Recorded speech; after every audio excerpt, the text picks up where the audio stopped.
Welcome to the In Love with PMDD podcast. I am your host, Dr. Rose, your PMDD relationship psychotraumatologist. Before you ask what PMDD is, it is premenstrual dysphoric disorder. And if you're listening to this podcast, maybe you have PMDD or your partner has PMDD. It doesn't matter. I work with both individuals. And what I do is I give you my strategic trauma transformational tools that help you stop the monthly PMDD breakups, get rid of the stress, the arguing, and the fighting within your luteal phase and every other phase of your cycle.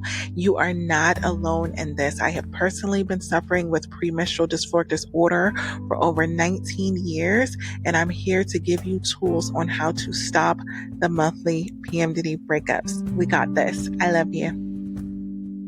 When you start interpreting neutral actions as negative, when your partner doesn't text back, when they don't sound as enthusiastic, or they forget something small, your brain begins to fill in the gaps with fear. You get in this state of hypervigilance because you start telling yourself a story about their actions that are actually neutral. You start saying they're mad at me. They don't want to be with me. They want to be with someone that doesn't have these. Today, I want to talk to you about something that really ruins your PMDD relationship. And the reason why I want to discuss it is it's because it's something really common in PMDD relationships for the PMDD partner and the PMDD sufferer. And that is something called hypervigilance. Basically, what this means is you're always on alert that something is going to go wrong in your PMDD relationships. And the reason why this is so common in PMDD relationships is because when you've had the fights, when you've had the arguments, when you've had those big blow up moments, it starts to traumatize you and traumatize your partner that it's going to happen again. So a lot of times when I'm working with private clients and we're trying to move forward, this hypervigilance really prevents them from doing so because they're always thinking, if we talk about this issue that caused us so much pain, that caused us to have this big blow up, that we're going to have it again. So the hypervigilance keeps you on high alert. You're waiting for something to go wrong. You're always scanning for danger, even when your partner hasn't done something wrong. So if we're working on tools and I say, okay, this is a way that to mitigate this so that it doesn't happen again, your brain and your body, especially when you're in the luteal phase, and for the partner that doesn't have PMDD, when the luteal phase comes, you become very hypervigilant. You're looking at their reactions. You're scanning their face. You're scanning their body language. You're looking to see if they look different. If they look different to you, if they feel different to you, if they sound different to you, this hypervigilance gets increased and you begin to think the same thing that happened before in that traumatic moment is going to happen again. This happened to me so many times when I was in a PMDD relationship where there were lots of fights, lots of arguments, so much to the point that my ex used to say, I don't want to talk about the issues that we have because he felt like the same thing that happened before was going to happen again. But the thing is, you can't really move forward in your PMDD relationship if you don't really address the things that started that root incident that happened before, that traumatic moment that happened before. It could have been a hurtful word. It could have been a hurtful action that somebody did. It could have been the fact that you did it in front of your children. And so now every single time you get in front of your children, and you have an argument or you have a fight, you automatically think that your child is going to see something damaging, that it's going to be traumatic for them, that this is the kind of relationship that you're going to have, that you're putting them at risk to growing up and seeing your parents fight and argue, and that can impact their life. And we'll talk about that on another episode. But what I really want to give you tools for today is being in that state of hypervigilance. Because the thing is, when you're hypervigilant, your cortisol levels are increased. Your stress level is increased. Cortisol is the stress hormone. So when you're in that state of assuming that what happened before is going to happen again, you're putting yourself in that moment that happened before, even though on the outside, it looks like nothing's happening. Your partner isn't really doing anything, but you're addressing them as if they have done something because you're mirroring what they did before. So you may see a shift in their tone, and you may remember that at the beginning of the argument, the traumatic moment before, they had the same tone. So you're like, here we go again. And you get really anxious and you get really hypervigilant. And for the partners, this is really damaging for the partners that do not have premenstrual dysphoric disorder. This is damaging to you because this is when you begin walking on eggshells. If you haven't gotten my program about walking on eggshells and about my partner has PMDD, now what? Please go to the link in my bio and get that, because it's really going to address what you're supposed to do when you get in this hypervigilant state. Because for the partners, it affects every single area of their lives. I've told you so many times before that I've had clients that the partners have lost their jobs. They have gone off on friends and family members, all because they were hypervigilant because of what was going on in their PMDD relationship. They couldn't control what was going on inside of them because they started to get anxious in certain moments. You could be at a party and you see your partner's mood shift, and all of a sudden you're assuming that by the time you get back to the car, you're going to have a fight, you're going to have an argument, it's going to be this big blow up, you're not going to get any sleep that night, because a lot of times when you're in these PMDD fights, you're not getting sleep. Your partner's staying up, you're talking about the issue again and again and again, and you feel the strain of having to wake up the next day and feel drained and feel overwhelmed and feel not like yourself. And you're assuming that, oh my goodness, we're going to have a fight like we had before, and I'm not going to get any sleep. Like, you could literally go down the rabbit hole. This is catastrophizing. You're going to play out the moments that happened in the last scenario, and you're going to begin to assume that it's going to happen again. I'm not going to get any sleep. We're not going to be seeing eye to eye. We're not going to be intimate. It's going to affect the child. I'm going to have to take on more duties and chores around the house because they're not going to want to do it. We're not going to be talking. We're going to give each other the silent treatment. It's going to begin to feel like roommates. I'm going to feel emotionally rejected. They're going to feel emotionally rejected. All of these things. And you're feeling like you're going to have to dig yourself out of a hole even before anything has happened.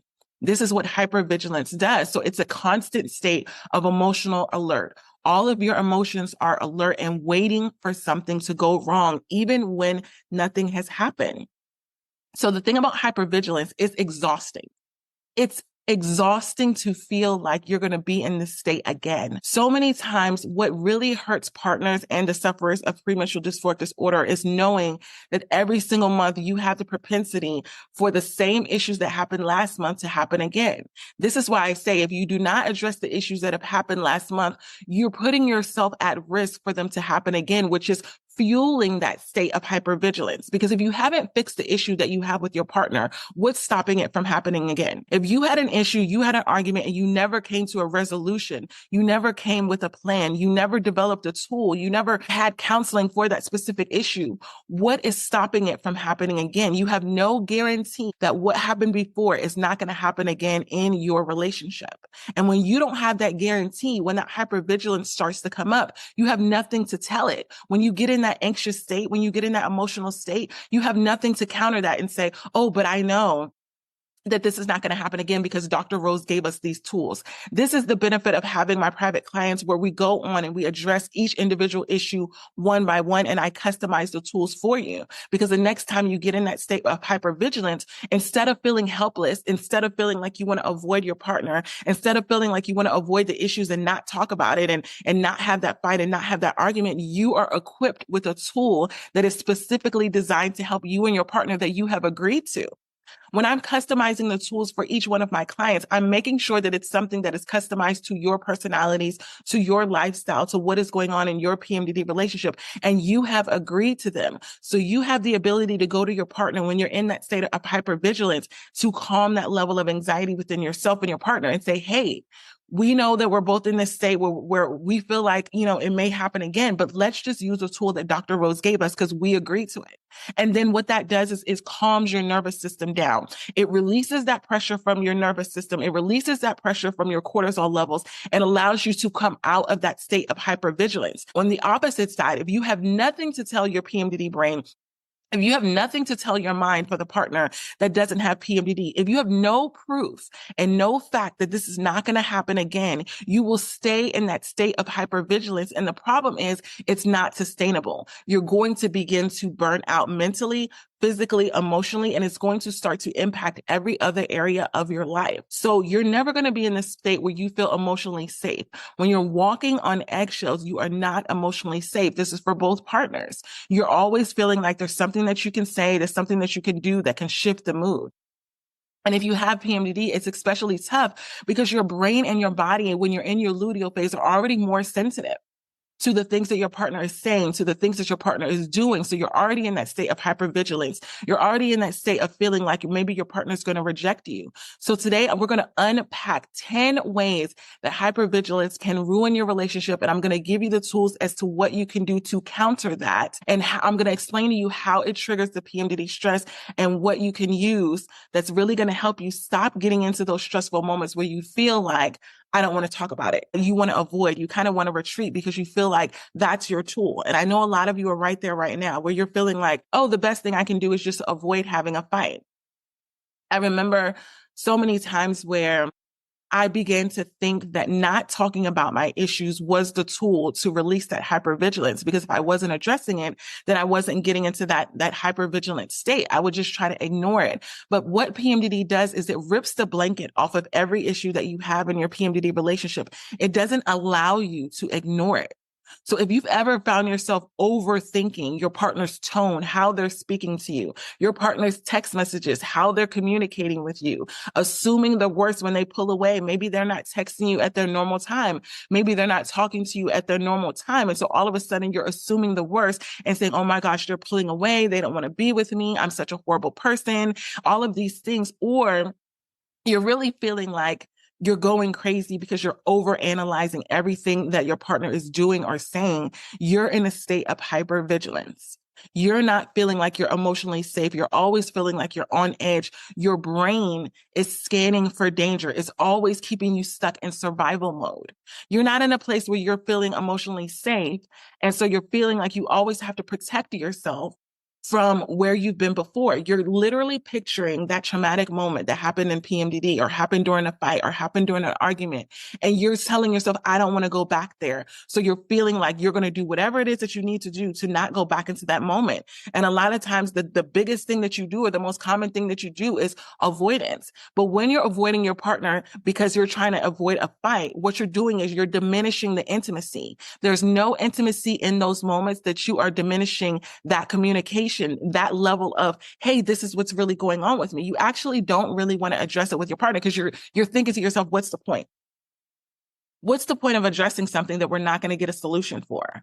How many times have you said that? How many times have you genuinely felt like, I don't want to address an issue that I have with my partner because we're not going to come to a solution and I'm going to get drained and I'm going to get burnt out. And there's really no point in bringing it back up because I end up feeling worse about it after the fact. If you don't have tools for hypervigilant, you're going to feel worse talking about the issue because you have no resolution. You have no conclusion. It's sucking the life out of you mentally, physically, emotionally. Your body is getting drained. Your mind is getting drained. Your emotions are getting drained because there's no resolution on the other side of addressing this issue.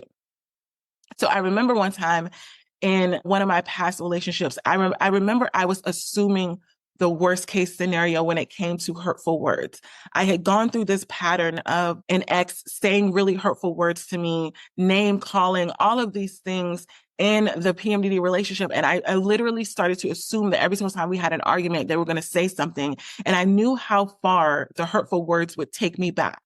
When it came to name calling, specifically calling me out of my name, I knew how far it was going to put me in the hole of emotional distance, of feeling rejected, of feeling abandoned, of feeling disrespected. And I knew how long it took me to dig myself out of that hole. So I began to assume every single time that we argue, they're going to say something, they're going to do something. And then all of a sudden, I'm going to feel this emotional distance and it's going to take me days to come back from that. So I would start to avoid and be in this state of hypervigilant. Oh my gosh, I want to make sure I say the right things and do the right things so that we never get to a point where my partner is saying something to me that could cause me to look at them differently.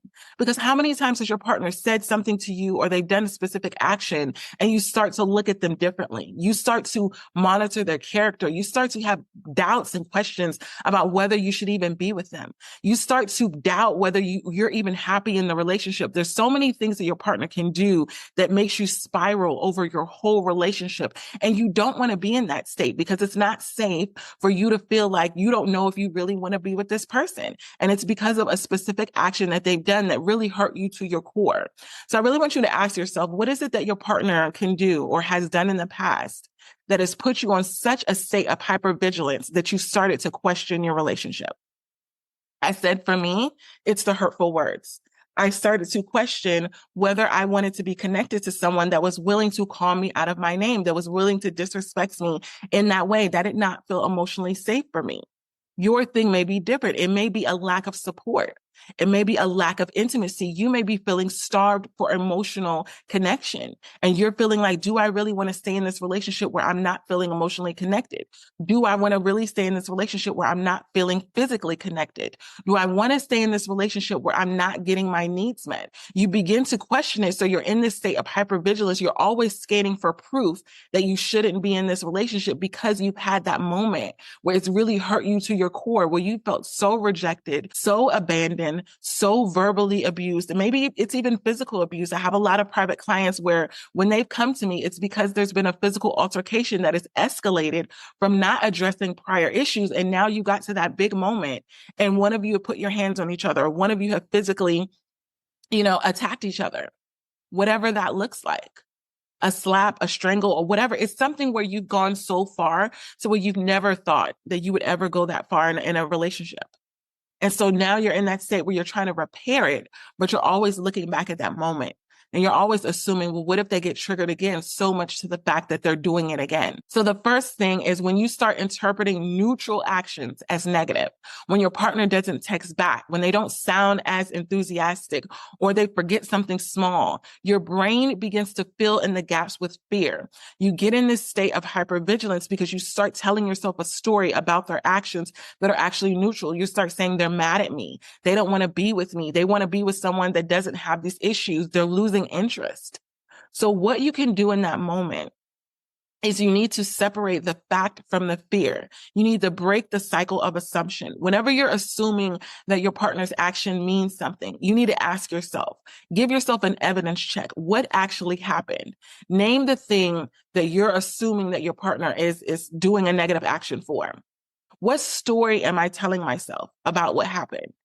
I remember every single time I started to misinterpret an ex's action, it was because they raised their voice or they got in my face or they started to ask me questions over and over and over again that were very accusatory. And one of their things was every single time that they, asked me this question and they raised their voice, I was assuming, oh my goodness, they're about to call me out of my name.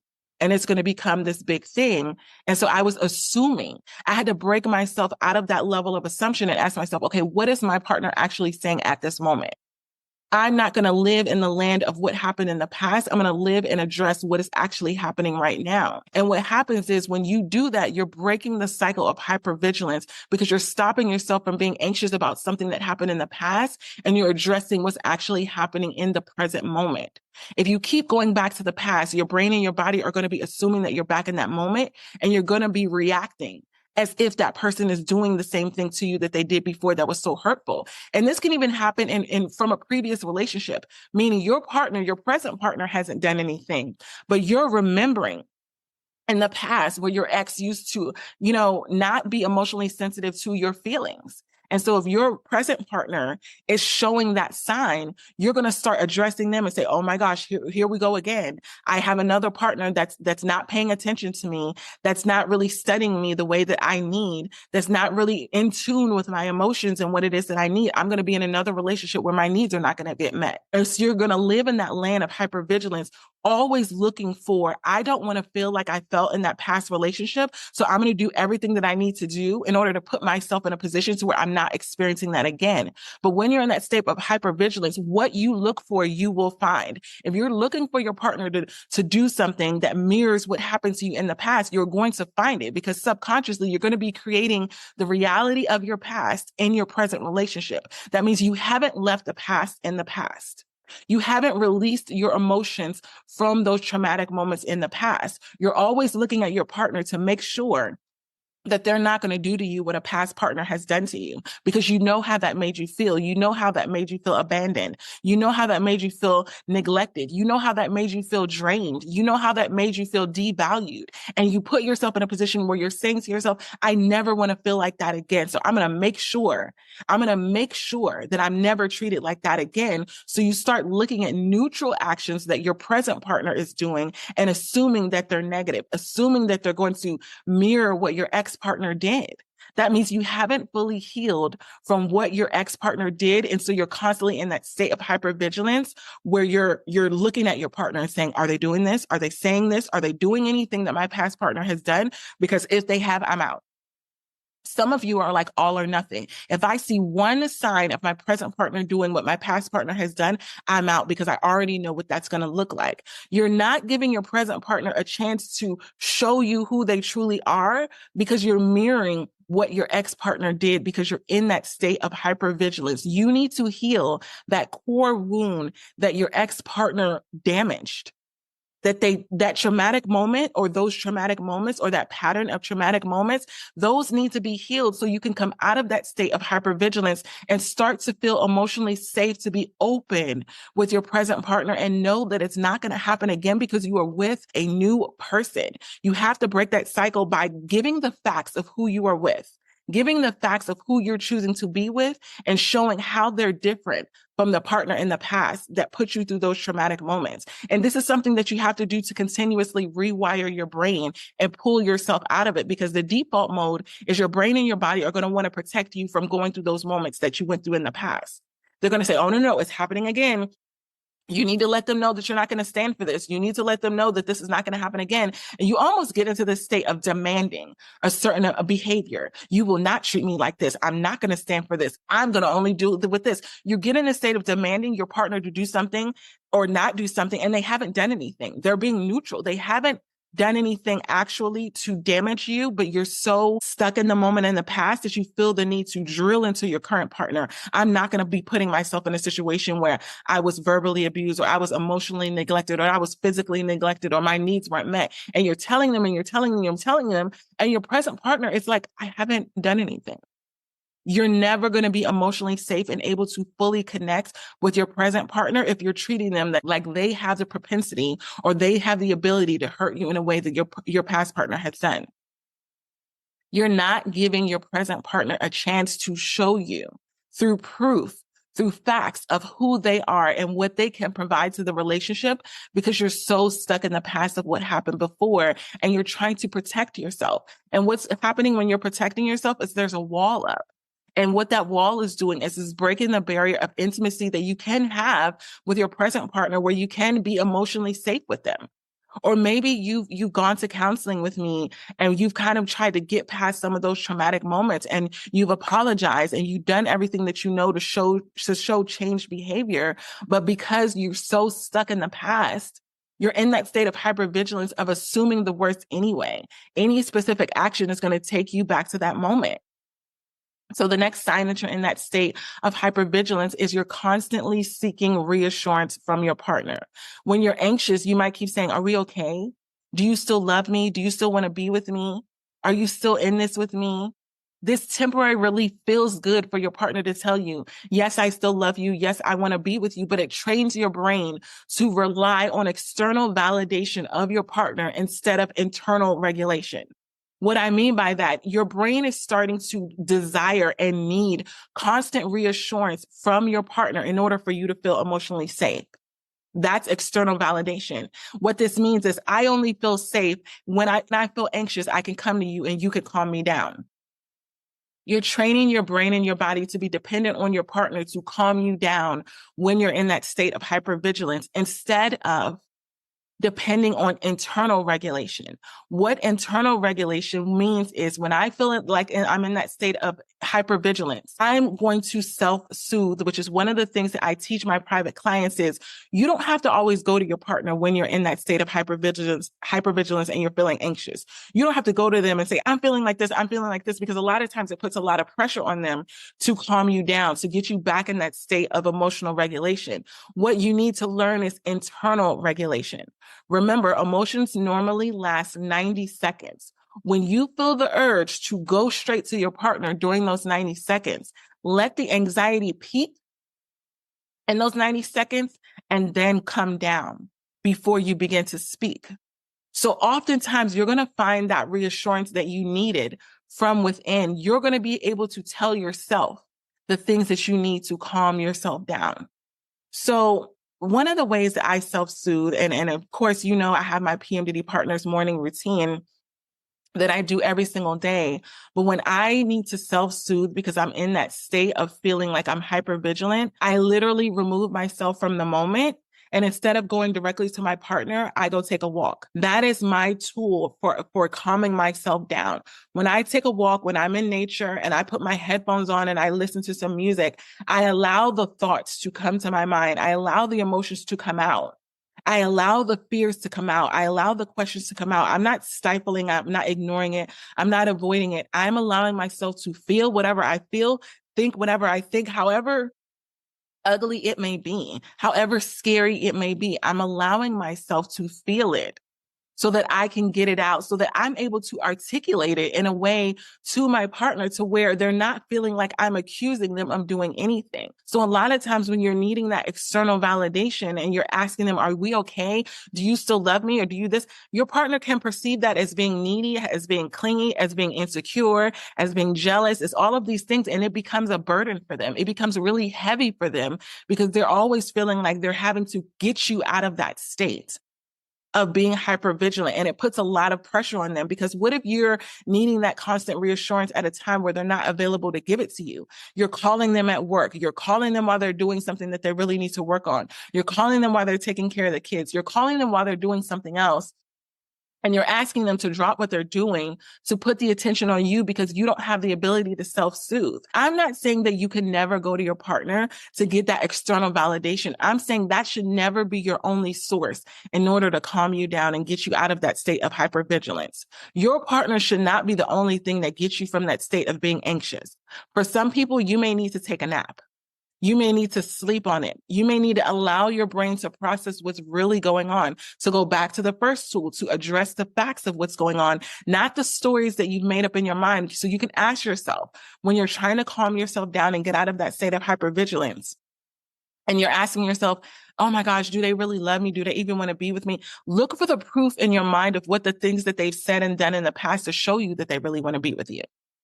They've shown you, they've proved to you that they really want to be with you in the past, and you've been okay with that. But in that moment of anxiety, of hypervigilance, you've forgotten that. All you're thinking about is that they don't want to be with me. They could be with someone that doesn't have these issues. They should be, maybe I should just be single, because sometimes it doesn't feel good to be in that state of hypervigilance and you're depending on your partner to soothe you instead of being able to self-soothe yourself.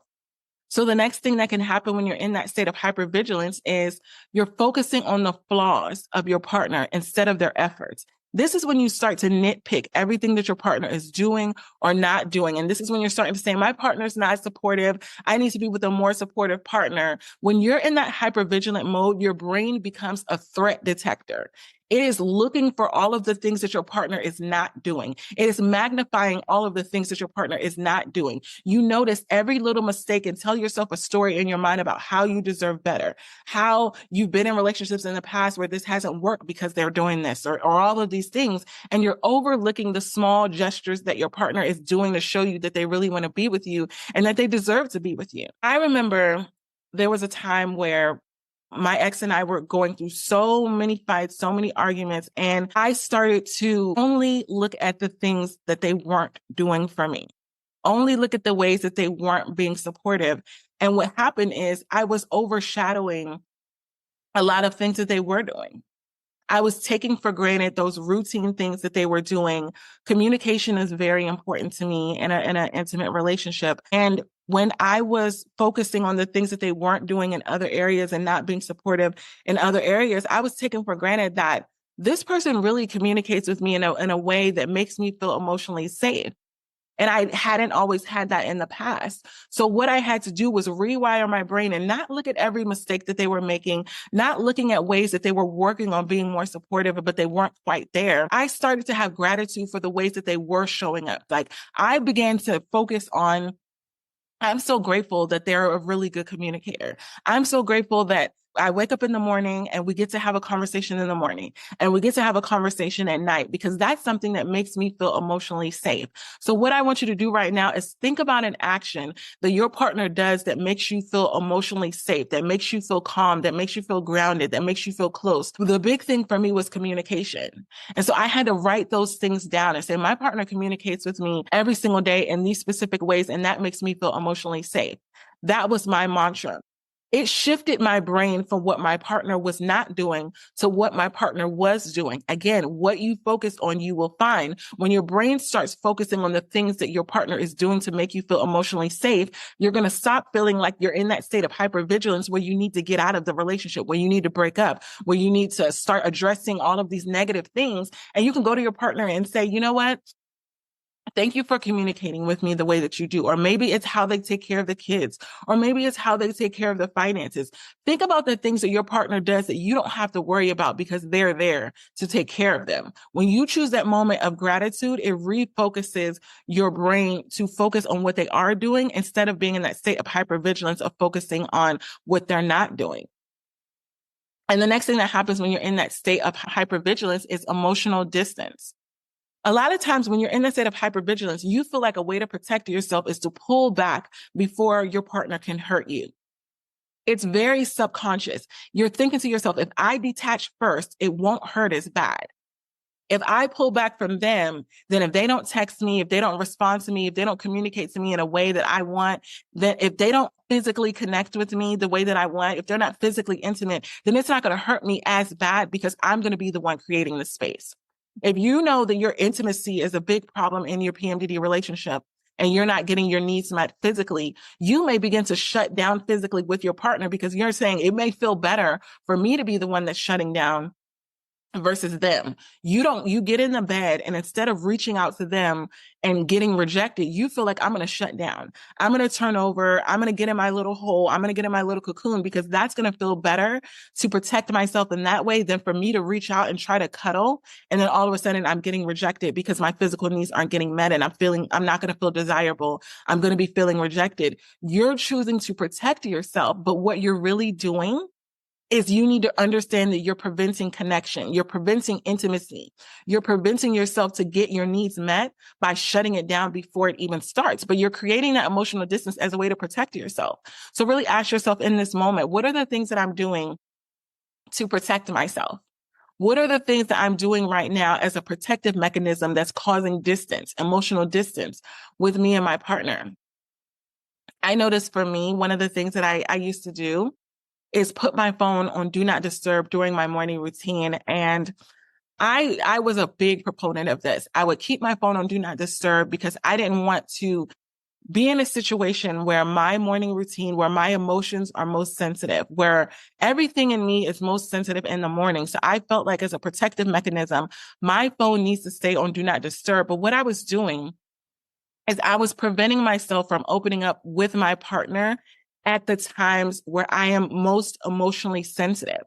I was doing it to protect myself because I really thought if they say or do something that causes an argument, it's going to hurt me even more during my morning routine because that's when I'm most sensitive. But what happens is I'm most sensitive and I'm most open in the morning. Why would I shut a partner out at a time where I could connect with them the most? So what I had to develop, and this took time for me, and it really took the right individual that caused me to feel emotionally safe to say, you know what? I don't have to disconnect from my person during my morning routine where I'm most sensitive. I can connect with them in a way where I'm trusting them.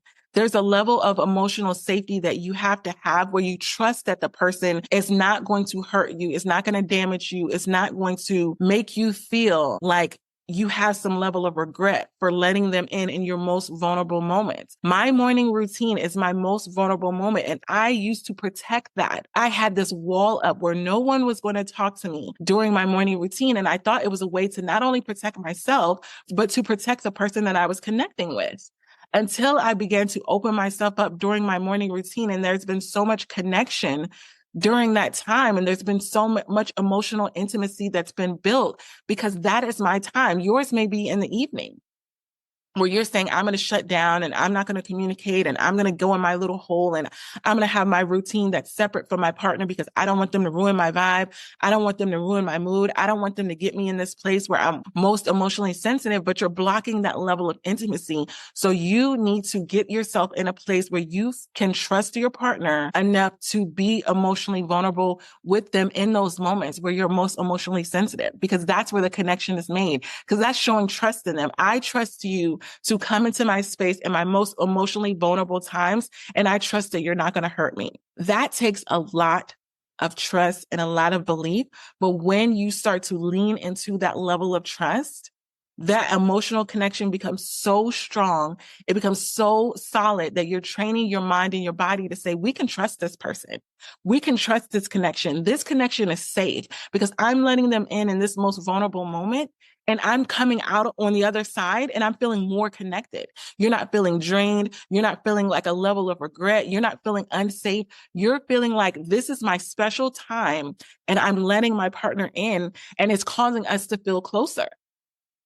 When I noticed what was happening, when I started letting this person in during my morning routine, I started to come out of it, my morning routine, and say, I feel so close to them. I feel so safe with them. I had a level of trust and confidence and belief that I had not experienced before, but I had not experienced it before because I had that wall up. And I had that wall up because at one point I was in that space where it wasn't protected. It didn't feel emotionally safe. And I had to really train my brain to say, who I'm dealing with now is not who I was dealing with before. I had to train my brain to recognize this person feels safe. This person did not feel safe. I need to address and treat this person in a way that they have allowed me to feel safe. So I need to address them as such.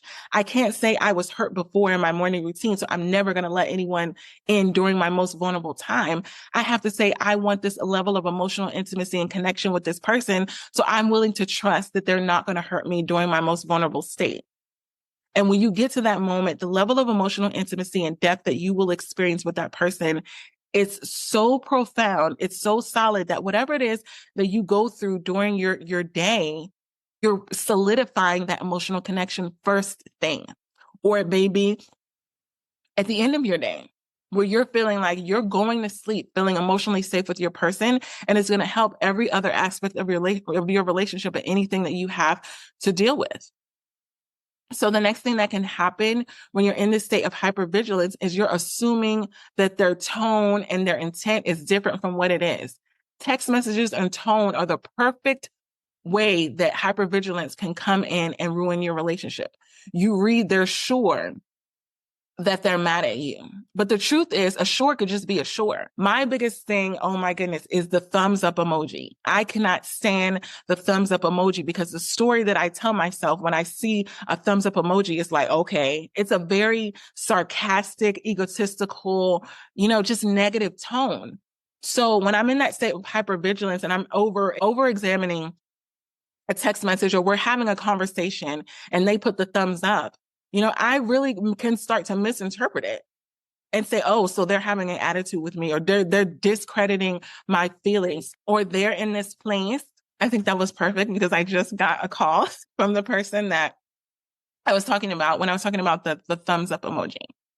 So I remember getting into a connection with someone and really saying like, hey, I had all of these things. I don't want you to send me a thumbs up. I don't want you to send me this. You have to know how you have a pattern of misinterpreting certain tones and for me, it's text messages. So I had to communicate and let that person know, hey, when you send the thumbs up emoji, this is the story that I tell myself in my mind. I had to humble myself, really humble myself and say, I'm the problem. It's me. I'm the problem. It's me. When I see a thumbs up emoji, this is the story that I tell myself in my mind. So there's two ways that you can handle this. You can handle it in a way where you ask that person, is it okay if you don't do this specific action? Because this is the story that I tell myself in my mind. Or you can try to retrain your brain to tell yourself a different story. For me, I just said, you know what? For this period of time in my life, I'm just going to be very open and honest with this is the story that I tell myself in my mind. Is there any way that you can just not do this emoji? And they were completely willing. They said, they had to train their brain to not use that specific thumbs up emoji. And I was so grateful that they were willing to do that. But sometimes Maybe your person is not willing to change that specific behavior. Maybe it's a tone. I've had people in the past and clients that have been like, I'm just loud. And so if tone is a problem, I'm just loud. And so I need my partner to be okay with the tone that I have because there's no negative intention behind it. So instead of them changing their behavior, it became that partner needed to retrain their brain to not be offended by a specific tone because there was no malicious intent. You know, I always tell you, it's not about what your partner does. It's the intent. Are they trying to be malicious? Is your partner trying to cause you to suffer because of something that they've said or done? If the answer is no, then there's no need for you to be offended, but it's a way that you need to self-soothe and say, this is just who I'm choosing to be with, right? I'm choosing to be with this person and this person does this, but they're not doing it maliciously. So you have to retrain your brain to not be offended by things that your partner is not doing maliciously to you. So again, you need to handle this in two ways, with the text message or with the tone of the way that they're talking to you. Ask your partner, can they adjust that tone or that text message behavior that's triggering you, or you begin to rewire your brain in a way where you can say to yourself, hey, I might be reading into this, or really asking them, were you being sarcastic? Or were you trying to do this? Like asking for the real data, telling your brain the facts of the situation instead of how you're feeling in that moment. So these are the ways that hypervigilance can really ruin your PMDD relationship, ruin your connection with your person. And I hope these tools have really, really helped you. If this is something that you need to do a deeper dive on, this is something that I always help my private clients with. Please go to the link in my bio, go to inlovewithpmdd.com. And until next time, we got this. I love you. I hope these PMDD trauma transformational tools in this episode today helped you and your PMDD partner. If you're listening to this and you know that you need help further, you need customized PMDD relationship advice, go to inlovewithpmdd.com, get those counseling sessions. And until next episode, we got this. I love you.